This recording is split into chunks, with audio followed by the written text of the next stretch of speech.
नमस्कार दोस्तों, आज हम पहुंचे हैं अम्बेडकर स्कूल। अम्बेडकर स्कूल में सम्मानित किया जा रहा है जिन लोगों ने ज़मीन के लिए जो पैसे दिए थे उनको सम्मानित किया जा रहा है। और आज फुलिया साहब यहां पर पहुंचे हैं। इन बच्चों को देख सकते हैं कि इनके हाथों में बुक है, हर घर अम्बेडकर।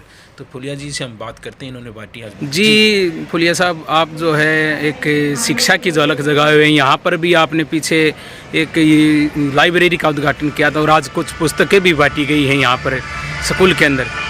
तो इससे क्या संदेश देना चाहते हैं? संदेश ये कि हम शिक्षा को फैलाने के जो रास्ते हैं वो एक तो ये बहुत अच्छा अपने पास संस्थान स्कूल के रूप में खुला है।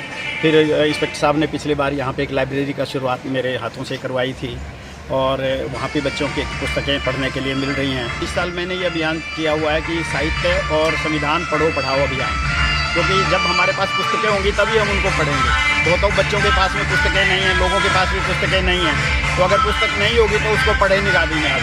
तो इसलिए महापुरुषों की पुस्तकें और जो जानकारी और अच्छी पुस्तकें हैं, संविधान की पुस्तकें हैं, वो ज़्यादा जगह तक जाएँ। तो मेरा ये लक्ष्य है कि इस साल हम 10,000 पुस्तकें जो है फ्री में, जिन लोगों के पास पुस्तक नहीं है, जो ले नहीं ले सकते हैं साहित्य, उनको ये साहित्य उपलब्ध कराएंगे। कौन कौन सी बुकें बांटी गई हैं?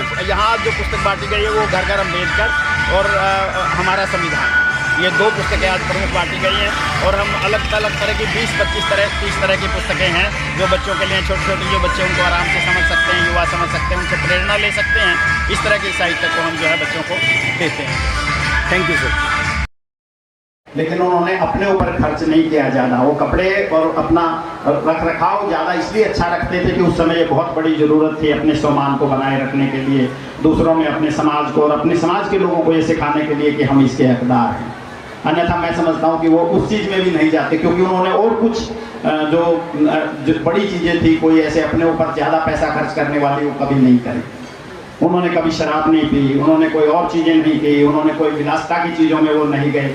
विदेश में रहे इतने समय तक, उनके विषय में कोई आदमी एक उंगली उठाकर नहीं कह सकता कि उनके आचरण पे कोई ऊपर नीचे की चीज़ें हों। तो बाबा साहब का जो त्याग है, मैं ये कहना चाहूँगा कि आप सब भी जो लोग बैठे हैं, पढ़े लिखे बैठे हैं या सभी हैं, उन्होंने पैसा लेकर के पढ़ाई की, पैसा लेकर के उन्होंने बोतलें नहीं खोली या व्यर्थ खर्च नहीं किया, इधर उधर जाके दिखावे पे खर्च नहीं किया।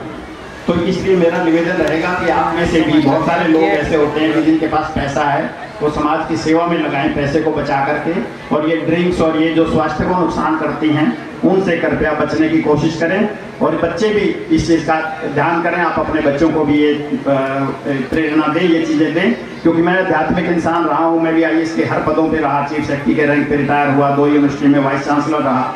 लेकिन मैंने अपनी ज़िंदगी को उस तरह से रखा कि आज जो मेरी माँ गांव के चूल्हे में रोटी बना करके मुझे देती थी, आज मैं वही खाता हूँ और खुद ही बना के खाते हैं। हम अपने घर पे नौकर भी नहीं रख के खाते हैं।